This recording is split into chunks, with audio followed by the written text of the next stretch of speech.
तेजस्विनावधीतमस्तु मा विद्विषावहै। ओम शांति शांति शांति। देखिए, अब सूत्र से पहले शंकयित्वा समाधते सूत्रद्वयेन लिखा है। शंका करके समाधान सूत्र 2 के द्वारा दिया जाता है। शंका और समाधान दोनों, ये दोनों सूत्रों में हैं।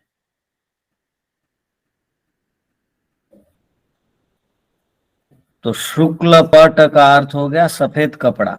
बत माने जैसे, बीज माने बीज, बत माने जैसे, चेत कहें तो। शक्ति उद्भव अनुद्भवाभ्याम नाशक्यो उपदेशः। शक्ति का उद्भव और अनुद्भव होता है, अर्थात कोई भी पदार्थ अभाव से उत्पन्न नहीं होता, ये कह रहे हैं। शक्ति का अनुद्भव रहता है, उसका केवल उद्भव हो जाता है। आप यदि स्वभाव में परिवर्तन हुआ है कहेंगे तो ये बात ठीक नहीं है। कपड़े में स्वभाव का परिवर्तन नहीं होता, बीज में स्वभाव का परिवर्तन नहीं रहता। बीज में उगने का स्वभाव है, कपड़े में रंग ग्रहण करने का स्वभाव है। वो दोनों शक्ति पहले से विद्यमान है, केवल अवसर प्राप्त करके वो केवल प्रकट होते हैं। दोनों सूत्र का अर्थ ये हो गया संक्षेप में। किसी को कोई असुविधा है? नहीं है। अब आगे देखिए, शुक्ल पटवत बीजवत चेत। तो यथा माने जैसे, रागेण माने राग के द्वारा, स्वाभाविक शुक्लत्वम, स्वाभाविक जो शुक्लपना है, माने समाप्त होता है। उसके बाद हम देखेंगे लिखा है वा। वा माने अथवा यथा अंकुर प्रादुर्भावादितो, अंकुर प्रादुर्भाव आदि के द्वारा वर्तमान बीज स्वरूपम हीयते समाप्त होता है। तथैव वैसे ही जीवात्मनो अपि, जीवात्मा का भी स्वाभाविको बंधो, स्वाभाविक बंधपन हीयते इति समाप्त होता है, ऐसा चेत, चेत उच्चेत यदि कोई कहे तो, तरही, कहे तो उसका क्या होगा, समाधान उसका क्या, या हम जो बात कह रहे हैं वो ठीक है?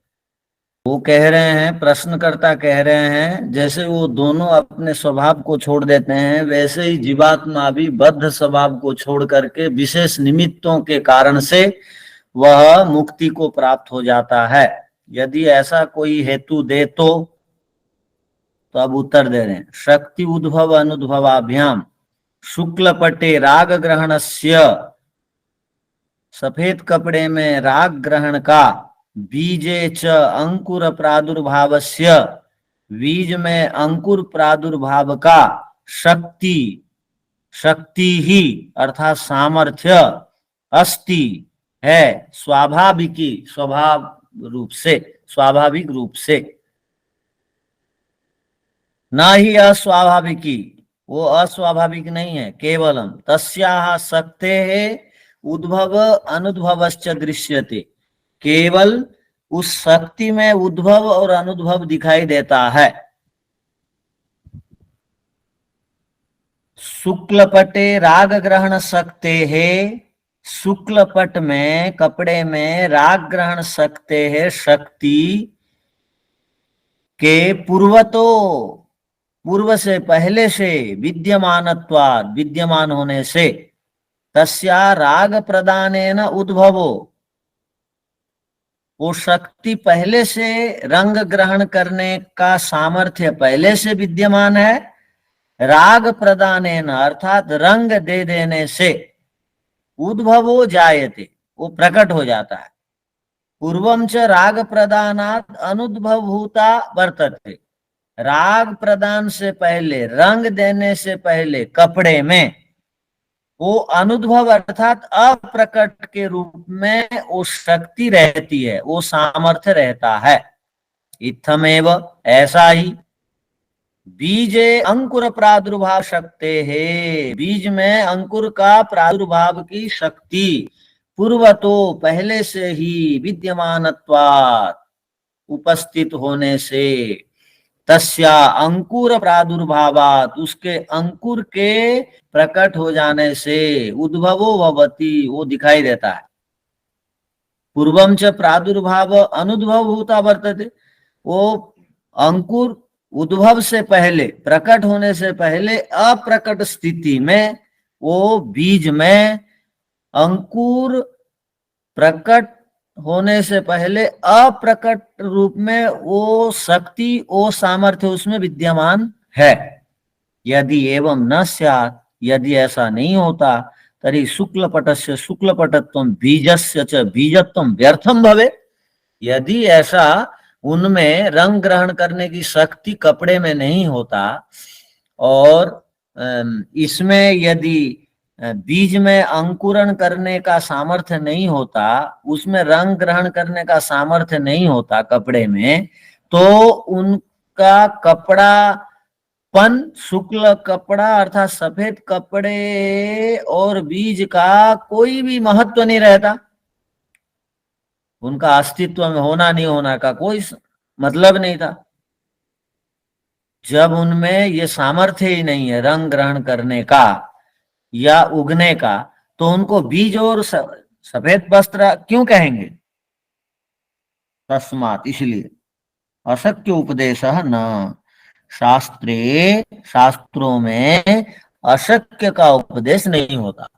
यदि शास्त्रों में उपदेश है, मोक्ष मिलता है, इसका मतलब है कि वो बात संभव कोटि में है, असंभव कोटि में नहीं है। आप जो तर्क दे रहे हो, ये तर्क वहां लागू नहीं होता। बंधस्तु जीवात्मनो न स्वाभाविक, बंध अर्थात बंधन जीवात्मा का स्वाभाविक नहीं है, किंतु निमित्त तो अस्ति, निमित्त कारण से वो बनता है। निमित्त तो बद्धस्येव, निमित्त अर्थात किसी कारण से बंधन को प्राप्त हुआ जीवात्मनो, जीवात्मा का मोक्ष उपदेश न अशक्य का उपदेश ठीक है। ये सूत्र का भाष्य यहां तक था।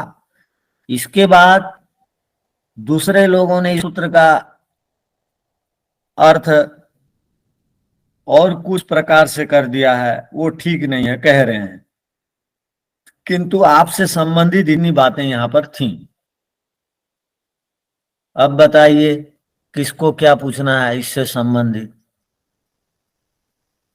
कौन सी पंक्ति नहीं समझ में आई, या आप लोग बोल देंगे पूछने से?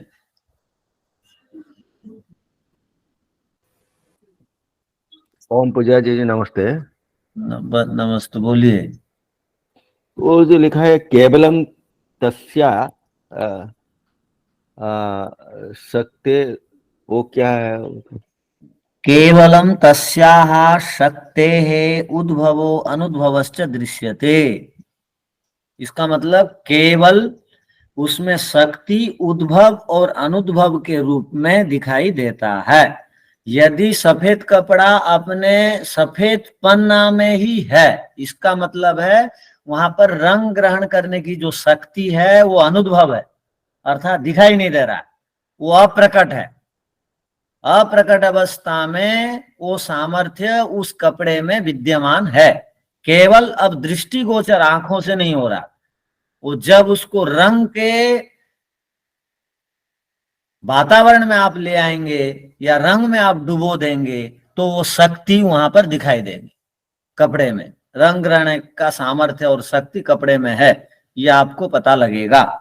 किंतु अब नहीं लग रहा है क्योंकि वो अप्रकट अवस्था में है। इसका मतलब हो गया वो रंग ग्रहण करने की सत्ता अप्रकट अवस्था में स्थित है, अर्थात कोई भी पदार्थ नहीं था और प्रकट में आया, ऐसा नहीं कह सकते। मगर मतलब इसका स्वभाव है प्रकट होना, रंग लगाना स्वभाव है। इसका स्वभाव है रंग ग्रहण करने का, उसका अपना स्वभाव है, केवल दिखाई नहीं दे रहा था, रंग के सानिध्य से वो दिखाई देने लगता है। ऐसा आत्मा में जोड़ के कैसा कह सकते हैं उसको? हाँ, इसको आत्मा में कैसे जोड़ेंगे? अब जोड़ेंगे आप। जिस प्रकार वो पूर्व पक्षी कह रहा है, माने वाक चतुरता देखी है या बुद्धि का किस प्रकार प्रयोग करके ऐसे भी प्रश्न बन सकते हैं, वो प्रश्न बनाया। क्यों बनाया? या तो उसके अंदर जिज्ञासा हुई होगी, या तो वह पढ़ाने वाले गुरु जी को मैं इस प्रकार प्रश्न करके निरुत्तर कर सकता हूं, ऐसा भी सोच के किया होगा। तो वो बोलता क्या है, गुरु जी ने कह दिया कि कोई भी जीवात्मा स्वभाव से बद्ध नहीं है, सब निमित्त से बद्ध हैं, और निमित्त से बद्ध जीवात्मा को मोक्ष उपदेश दे करके उसके बंधन को हटाया जा सकता है।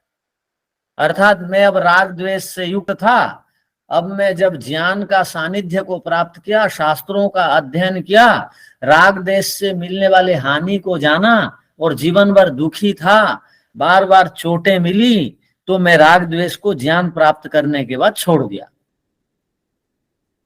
तो राग द्वेष स्वभाव से युक्त नहीं है, वो राग द्वेष स्वाभाविक बंधन जीवात्मा का नहीं है। अज्ञान के कारण राग द्वेष था, ज्ञान आया तो राग द्वेष समाप्त हो गया।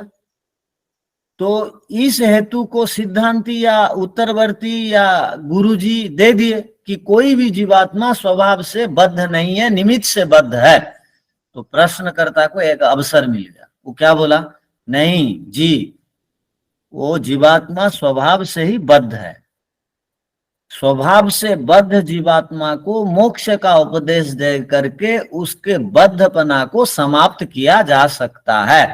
गुरुजी ने कहा ऐसे कैसे बोलते हो, इसमें आप क्या हेतु दे सकते हो? तो उसने हेतु दिया। क्या हेतु दिया?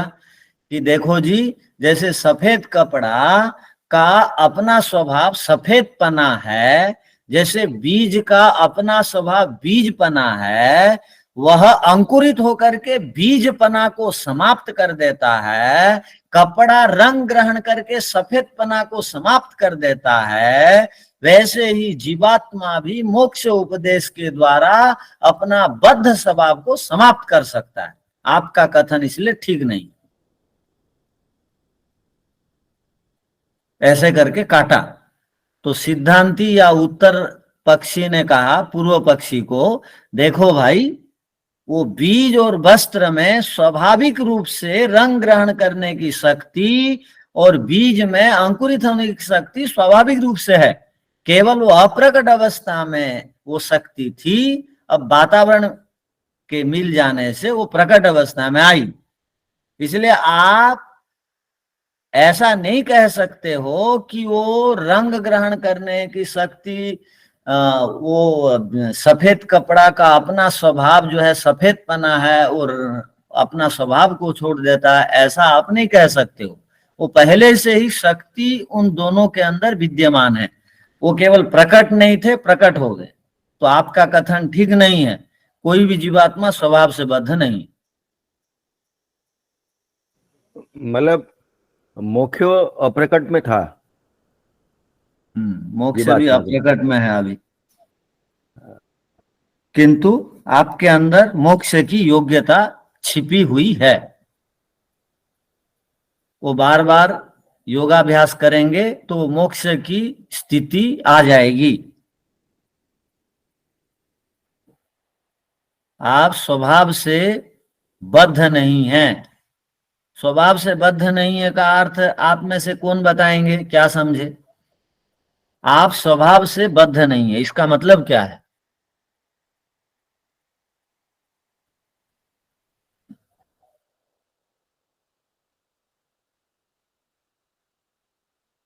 अच्छा, मुझे नहीं सुन रहे हैं क्या? सुन रहे हैं आप, आचार्य जी। हाँ, आप स्वभाव से बद्ध नहीं है, इसका अर्थ बताइए मुझे। जीवात्मा कभी भी स्वभाव से बद्ध नहीं है, क्योंकि वो स्वतंत्र सत्ता है और वो स्वभाव से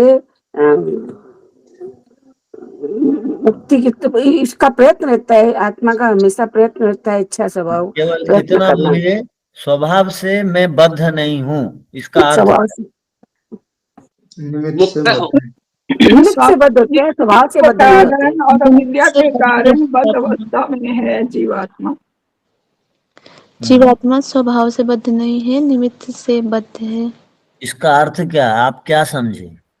जीवात्मा स्वभाव से मुक्त है, स्वतंत्र है, बंधन रहित है। बस वही है। किसी का उत्तर ठीक नहीं हुआ। अगर जीवात्मा प्रयत्न करेगी तो जो उसके अंदर मोक्ष छुपा है वो उजागर हो जाएगा, उसको मोक्ष की प्राप्ति हो सकती है। आप स्वभाव से बद्ध को स्पष्ट करिए, बोल रहा हूं। स्वभाव से बद्ध का अर्थ क्या है? स्वभाव से बद्ध होने से मुक्ति नहीं मिलेगी। इसका अर्थ क्या है? स्वभाव से बद्ध है, मैं स्वभाव से बद्ध नहीं हूं, आप इसको सिद्ध करिए। तो आत्मा उस समय शरीर के साथ युक्त नहीं हुआ, इसलिए वो स्वभाव से मुक्त था, वो बद्ध नहीं था। आचार्य जी, यदि हम जीवात्मा को स्वभाव से बद्ध मानेंगे तो जीवात्माएं दुख से बचने का प्रयत्न ही नहीं करेंगी। स्वभाव का अर्थ यहाँ पे स्वाभाविक रूप से, मतलब जैसे हर एक जीवात्माएं दुख से बचने का प्रयत्न करती हैं। जीवात्मा अनादिकाल से बंधी हुई नहीं है स्वभाव से, का ये मतलब है कि स्वभाव कभी नहीं छूटता ना, तो मतलब जीवात्मा जो है वो स्वभाव से युक्त नहीं है, वो स्वभाव से बंध में नहीं है। स्वभाव अर्थात स्वाभाविक, पहले से, जब से है वो तब से। मैं बोलूं आचार्य जी, अगर स्वभाव से अगर बद्ध होते तो वेद आदि शास्त्र में मोक्ष का उपदेश नहीं होता, इसीलिए जीवात्मा स्वभाव से बद्ध नहीं। ठीक है, ठीक है। चलिए, हाँ, तो अब समझिए स्वभाव से बद्ध का अर्थ क्या होगा। आप स्वयं दृढ़ता से इसको समझिए। बद्ध माने बंधन, बंधन माने जिस कारण से हम दुखी रह रहे हैं, बंधन माने जिससे हम और छूट नहीं सकते हैं। जो जिसका स्वभाव होता है वो कभी छूटता नहीं है, ठीक है। जो जिसका स्वभाव होता है वह स्वभाव उस पदार्थ के रहते तक उससे अलग नहीं होता। एक उदाहरण दीजिए, कौन सा स्वभाव किस पदार्थ का है वो जीवन भर अलग नहीं होता? अग्नि। अग्नि का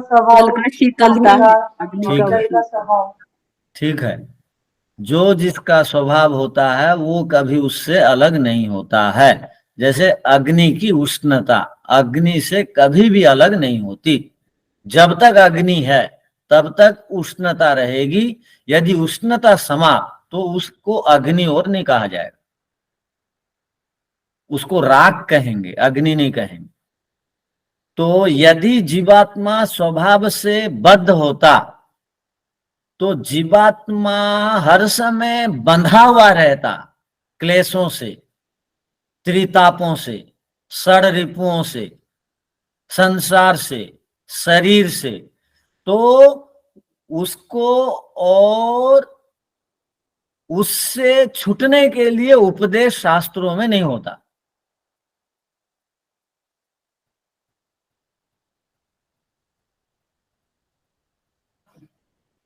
या नहीं?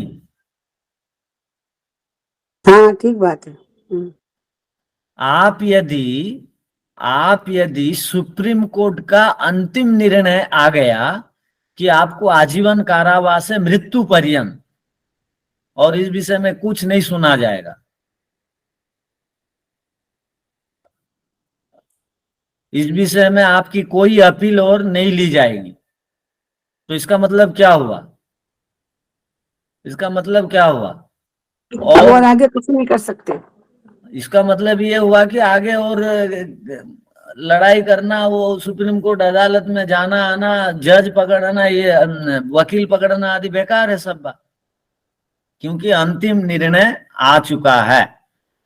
बहुत बड़ा दोष का अंतिम निर्णय है आजीवन कारादंड, मृत्यु पर्यंत लिख दिया जाता है, तो और नहीं छूटेगा। वैसे ही यदि जीवात्मा स्वभाव से राग द्वेष से युक्त रहती, अविद्या से युक्त रहती, शरीर से युक्त रहती, त्रितापों से युक्त रहती और षड्रिपुओं से युक्त रहती, संसार में सांसारिक पदार्थों के साथ उसका संबंध बराबर बने रहता, तो कहीं भी शास्त्रों में ये बात नहीं लिखी हुई मिलती कि जीवात्मा को प्रयत्न करके मुक्ति प्राप्त कर लेना चाहिए। ऐसा लिखा हुआ नहीं मिलता, पहली बात। दूसरी बात, हमारे मन में अंदर ये उत्साह भी कभी उत्पन्न नहीं होता कि मैं इन दुखों से बच जाऊं, शरीर के बंधनों को काट दूं, मुक्ति को प्राप्त कर लूं, त्रितापों से बच जाऊं, अविद्या आदि से विचलित ना हूं। किंतु अविद्या आदि के आने से मैं भी विचलित रहता हूं, व्यथित रहता हूं, चंचल रहता हूं, दुखी रहता हूं, पीड़ित रहता हूं, उससे बचने के लिए प्रयत्न करते रहता हूं। इसका मतलब है मैं स्वभाव से बंधन वाला नहीं हूं, मैं निमित्त कारण से बंधा हुआ हूं, अज्ञान के कारण मैं इनसे युक्त हूं। जब ज्ञान का उदय होगा मैं उससे रहित हो जाता हूं। बहुत सारे हमारे पूर्वज ऋषि महर्षि महापुरुष हैं जो इन बंधनों को काट करके मुक्ति को प्राप्त कर चुके हैं। तो बद्ध अवस्था जीवात्मा की ये स्वाभाविक अवस्था नहीं, ये नैमित्तिक अवस्था है। किंतु वो पूर्व पक्षी कह रहा है स्वाभाविक अवस्था है जीवात्मा का।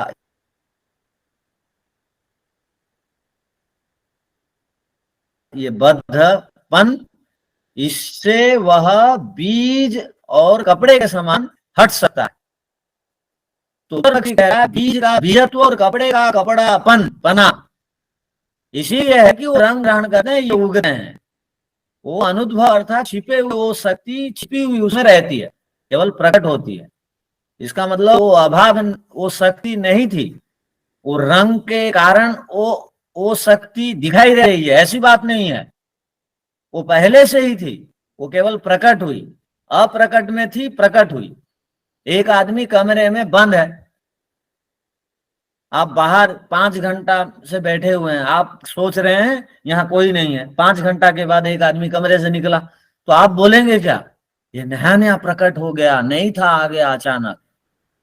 पहले से था, केवल दिखाई नहीं दे रहा था किसी कारण से, अब वो दिखाई दे रहा है। अंतर इतना है।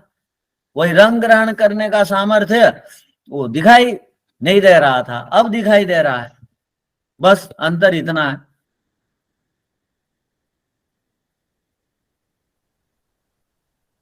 बात समझ में आई? तो यहाँ पे आपने बताया कि जो स्वभाव है, तो स्वभाव भी आपने पूछा था ना कि स्वभाव से हम कैसे माने कि स्वभाव क्या है। तो ऐसे मान सकते हैं ना कि जो द्रव्य रहता है वो अपना गुण कभी नहीं छोड़ता। ठीक है। तो ये इसको स्वभाव के साथ घटित कर सकते हैं। यही स्वभाव है।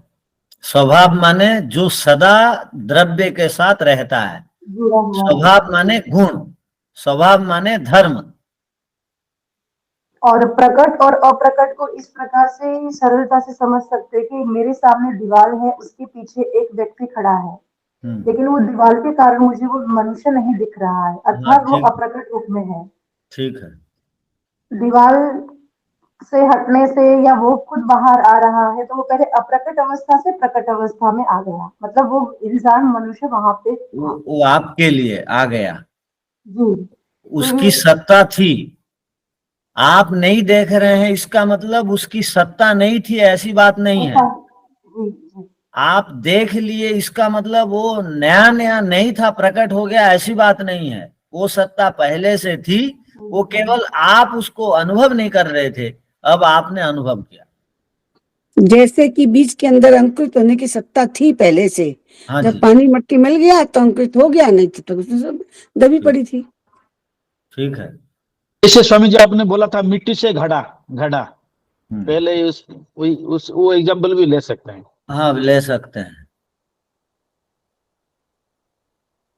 ठीक है, अब आगे देखिए। नहीं स्वामी जी, जैसे स्वभाव से बद्ध का जैसे अर्थ, मतलब जिसके बंधन कट सकते हैं, वो मतलब स्वभाव से बद्ध नहीं है, क्या अर्थ है? जिसके बंधन कट सकते हैं, प्रयत्न करने से। मैं जीवात्मा स्वभाव से अविद्या आदि से युक्त नहीं हूं। मैं जीवात्मा स्वभाव से अर्थात स्वरूपतः अर्थात मूलतः, स्वभाव माने स्वरूपतः, मेरा ये अपना स्वभाव नहीं है कि मैं सदा बंधन में रहूं। मैं किसी कारण बंधन में हूं, किसी कारण कारावास में हूं। अभी जो भी जेल जाता है वो कारावास है। मैं यदि शरीर से अभी बंधा हुआ हूं तो इसके पीछे कारण सकाम कर्म है, अविद्या है। तो मैं अब शरीर से युक्त हूं, तो मैं क्या सोच रहा हूं, पहले भी मैं शरीर वाला था, बाद में भी शरीर वाला बनूंगा, अब भी हूं। ये वो विचार कर करके वो सोच लिया कि मैं स्वभाव से ही बद्ध हूं, मैं इससे बच नहीं सकता। ऐसी धारणा नहीं बनानी चाहिए। मैं अभी चाहूंगा तो शरीर से मुक्त हो सकता हूं। अभी मैं निष्काम कर्म करना शुरू कर दूं और अविद्या आदि संस्कारों को दग्ध बीज कर दूं, क्लेशों को दग्ध बीज कर दूं, तो मैं कारावास से, अब जो बद्ध अवस्था मेरी है उससे मैं छूट सकता हूं। कभी भी ये मस्तिष्क में ये सिद्धांत या ये बात नहीं बैठा के रखनी चाहिए कि मैं स्वरूपतः मूलतः स्वभाव से मैं इससे हट नहीं सकता, मैं इस छोड़ नहीं सकता, ऐसे नहीं बोलना चाहिए। तो यहाँ पे जो आत्मा है वो द्रव्य है, और जो सतर्क प्रकाश में हमें जो 24 शक्तियां बताई है, गुण बताए है आत्मा के, वो उसके स्वभाव के है, अर्थात प्रयत्न है, इच्छा है, वो नहीं छूटेंगे कभी भी, वो नहीं छूटेंगे। और जो बंधन का कारण है वो स्वाभाविक नहीं है, क्योंकि वो निमित्त कारण है, अविद्या, अज्ञानता, राग द्वेष आदि के कारण ही हमें शरीर प्राप्त होता है, जन्म मिलता है। ठीक, ये छूट जाएंगे, ये स्वाभाविक नहीं है जी, ये मत छूट जाएंगे, ये स्वाभाविक नहीं है। हम इसको स्वाभाविक समझ रखे हैं, है ना? जब तक नहीं पढ़ते थे तब तक ऐसा ही था। नहीं नहीं, ये बताइए, आप अब तक अपना स्वभाव ये बना रखे हैं या नहीं कि मैं अपना मन को रोक नहीं सकता हूं बोल के? मैं चाहूं तो रोक सकता हूँ। मैं क्या बोल रहा हूं? नहीं, चलो, आप चाहेंगे तो रोक सकते हैं, ठीक है। मुझे अब उत्तर दीजिए आप, ठीक ठीक सच बोलिए कि आज तक जन्म के बाद से, जब से मैं समझदार बना तब से लेकर अब तक, मैं 2 मिनट या 5 मिनट के लिए मन को रोक पाया हूं क्या?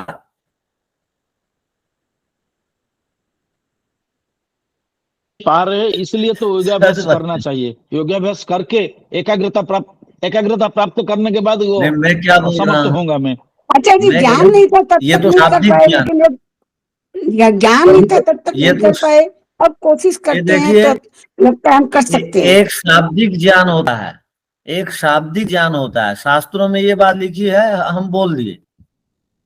मैं पूछ रहा हूं, समझदार बनने के बाद से अब तक 50, 60, 70, 80 साल हो गया, 5 मिनट के लिए या 2 मिनट के लिए मन को रोक पाए हैं क्या? कभी कभी हुआ है आचार्य जी। ये ध्यान स्वामी जी, आचार्य जी करना नहीं होता होता, है, आचार्य जी किया है। आचार्य जी ईश्वर जी नहीं की हो बात पाता से है। ऐसे हो जाता है। सब चलो, लोग जी साथ में देखिए, मन बोलेंगे तो नियंत्रित समझ नहीं में नहीं होता है। आएगा, कृपया एक एक जन बारी बारी से बोले तो तो सबका स्पष्ट भी होगा, आप सबकी समझ में भी आएगी। मन को जब आप रोकते हैं तो कैसी अनुभूति होती है, पता है? आनंद की अनुभूति होती है, देखो, शांत होता है, मन आचार्य जी आनंद होता है। मतलब आचार्य जी ईश्वर का जो गुण लेते हैं, जैसे ईश्वर सर्वव्यापक है, उसकी सर्वव्यापकता की अनुभूति में मन को लगाए रखते हैं। देखो, आप जब मन को रोक देंगे ना, तब जैसे सुषुप्ति में कोई भी सांसारिक विषय नहीं रहते हैं, वैसी स्थिति रहती है। वैसी स्थिति बनी जागृत अवस्था में, सुषुप्ति के समान। गाढ़ नींद में, बिना स्वप्न अवस्था की अब स्थिति में, जैसे आप संसार को, बच्चों को, गाड़ी को, घोड़ा को, पति को, पैसे को, कपड़े को, चेहरा को, सबको भूले रहते हैं, वैसी स्थिति साधना में बैठ के हुई क्या? हुई तो बढ़िया, आप बहुत आगे हैं। और स्वामी 2 मिनट के लिए, 5 मिनट के लिए तो मन पूरा रुक जाता है, तो बहुत बढ़िया। सांसारिक बातें नहीं याद आती हैं। माने गाड़ी, घोड़ा, शरीर सबको भूल जाते हैं ना। शरीर को तो नहीं, मतलब शरीर में ही उस स्थिति को पाने की कोशिश करते हैं। देखो, आप जब गाढ़ नींद में रहती है ना, उस समय शरीर आदि सबको भूली रहती है। वैसी स्थिति होनी चाहिए। ये साधना की पराकाष्ठा है। ठीक है, जी जी जी स्वामी चलिए। जी। तो वैसी स्थिति हो सकती है, हुई नहीं है, हो सकती है, हो सकती है, प्रणाम हुई नहीं आचार्य है। जी। हुई नहीं है का मतलब है कि हम मन में एक विचार बिल्कुल दृढ़ता से बना के चल रहे हैं, चलो भाई ये तो असंभव सा है, ये तो होगा नहीं। चलो, ऋषियों ने विधान किया है, सुबह शाम बैठ जाना चाहिए, बैठ जाते हैं, मंत्र पाठ कर लेते हैं। तो ऐसा सोच बहुत सारे लोग साधना स्वाध्याय करते हैं, किंतु मैं इसको रोक दूंगा और साधना के काल में मेरे अनुसार इसको प्रयोग करूंगा, इस विचार से हम दृढ़ता से बैठते नहीं है। किंतु अब धीरे धीरे आप बैठेंगे तो अब प्रणाम आचार्य जी। बोलिए। जी आचार्य जी, एक मोमेंट ऐसा आता है कि मन का सारा विचार हट जाता है, लेकिन तभी जो विचार मन में आता है कि बिल्कुल हट गया है, अभी साफ हो गया है, निर्मल हो गया है, स्वच्छ हो गया है, कुछ भी नहीं है, ये जो विचार आता है, ये जो अनुभव आता है, ये किसके द्वारा आता है? मन के द्वारा आता है या क्या आत्मा के द्वारा आता है?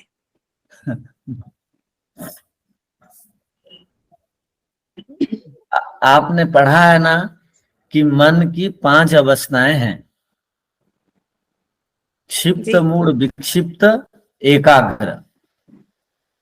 एकाग्र का अर्थ क्या है? ये मन की एक अवस्था है। एकाग्र का अर्थ है मन में केवल ध्यान से संबंधित विचारों को उठाना, उससे रहित कोई भी विचार को और नहीं उठाना। मन केवल एक काम में लगता है एक समय। तो जब तक ईश्वर साक्षात्कार नहीं हो जाता है, सब विषयों का ग्रहण मन से होता है। तो आप ध्यान के काल में जब आत्मा के विषय में या मन के विषय में या बुद्धि के विषय में या शरीर के विषय में चिंतन करते हैं, तो मन की सहायता से करते हैं। और जब मुक्ति की स्थिति में आप ईश्वर विषय चिंतन करते हैं तो वो मन निरुद्ध अवस्था में हो जाता है। अब आत्मा के द्वारा ईश्वर विषय चिंतन चालू होता है, किंतु अभी हम और आप लोग मन के द्वारा ही सब विषयों का चिंतन कर रहे हैं। साधना काल में ईश्वर का विषय भी मन के द्वारा चिंतन कर रहे हैं, अर्थात मन के द्वारा ईश्वर को एक विषय बना देते हैं, ईश्वर के मंत्रों को एक विषय बना देते हैं और मंत्र में लिखी बातों को सोचते रहते हैं। ईश्वर सर्वशक्तिमान है, सर्वरक्षक है, मेरी रक्षा कर रहे हैं, ये सोचते रहते हैं। अब मन के द्वारा अन्य विषयों को रोक करके सांसारिक, जब संप्रज्ञा समाधि की बहुत पराकाष्ठा हो जाएगी, अंतिम स्थिति, तब मन की ओर सहायता की आवश्यकता नहीं, उस समय आत्मा के द्वारा ईश्वर साक्षात्कार। वो बहुत ध्यान का बार बार अभ्यास करेंगे, वो स्थिति आएगी। जब दिन भर स्थित प्रज्ञा रहेंगे तो वो स्थिति आएगी। जब दिन भर कोई कार्य कर रहे हैं तो ईश्वर देख सुन जान रहे हैं कि अनुभूति सही करेंगे तो वो स्थिति आएगी। जी तो आचार्य जी अपने ये जब बोलते हैं कि आत्मा के द्वारा मन काम करता है, तो फिर ये मन के द्वारा सारा काम हो रहा है, तो फिर आत्मा खाली दृष्टा है क्या, देखती है खाली? हाँ, आत्मा केवल दृष्टा है। वो कब तक दृष्टा बनता है आपने पढ़ रखा है, जब तक एकाग्र अवस्था है। दृष्टा दृष्टि मात्र शुद्धोपि प्रत्यानुपश्य।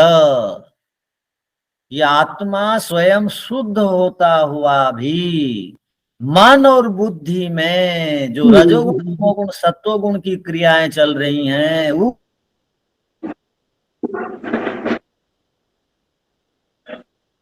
उस अनुसार अपने को चलाता देखता है। आत्मा कब तक मन को देखता है?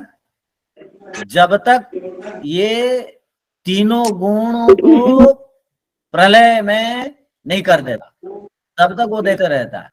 जब रजोगुण तमोगुण मन से हट जाते हैं, सत्वगुण की पराकाष्ठा को प्राप्त करता है, तब आत्मा अपने को देखने के साथ साथ ईश्वर को देखना चालू कर देता है। विवेक वैराग्य तो जो होता जब है, तक रजोगुण तमोगुण समाप्त नहीं हुए हैं, तो विवेक वैराग्य जो होता है, तो विवेक वैराग्य होता है, ठीक है, तो कुछ न कुछ तो उसको ज्ञान कुछ कुछ तो होने लग जाता है ना? विवेक का अर्थ है ये सत्य है, ये सत्य है। ठीक है। विवेक वैराग्य से भी आप मन के द्वारा ही आप वस्तुओं का साक्षात्कार करेंगे।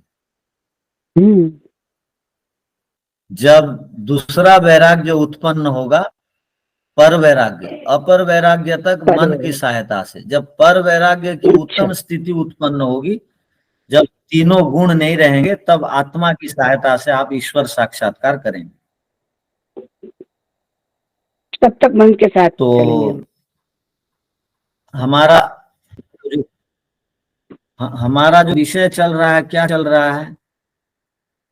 योग दर्शन, सांख्य दर्शन का आरंभ किस सूत्र से हुआ था, किस विषय से हुआ था? हाँ, अत्यंत पुरुषार्थ।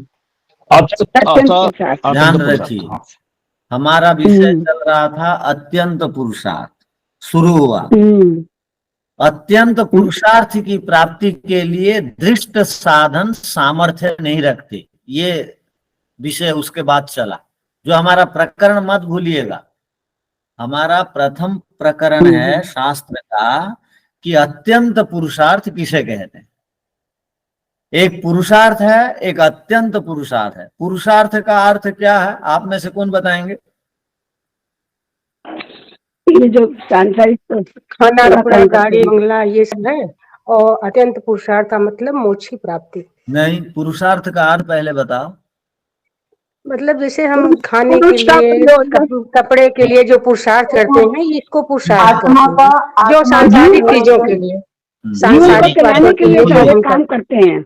ये देखिए, ये माता जी बोल दी क्या, विवेक भंडारी जो माता जी है, नाम आ रहा है, ये बोल दी, ये ठीक है। पुरुषार्थ का मतलब हो गया पुरुष का प्रयोजन, आत्मोन्नति, आत्मोन्नति। पुरुष का प्रयोजन क्या है? दुख से बचना, नहीं दुख से बचना, ध्यान रखिए, उसका प्रयोजन है दुख से बचना। तो वो भूख भी दुख है, प्यास भी दुख है, ठंडी गर्मी भी दुख है। उससे बचने के लिए जो पुरुष चेष्टा कर रहा है, लगा हुआ है, उसको बोलेंगे ये पुरुषार्थ कर रहा है। और जब अत्यंत दुख से बचने के लिए पुरुषार्थ करेगा तो वो परम पुरुषार्थ कहलाएगा, अत्यंत पुरुषार्थ कहलाएगा। उससे और बड़ा पुरुषार्थ कुछ नहीं। तो सबसे बड़ा दुख से बचने के लिए पुरुषार्थ न करते हैं वो पुरुषार्थ।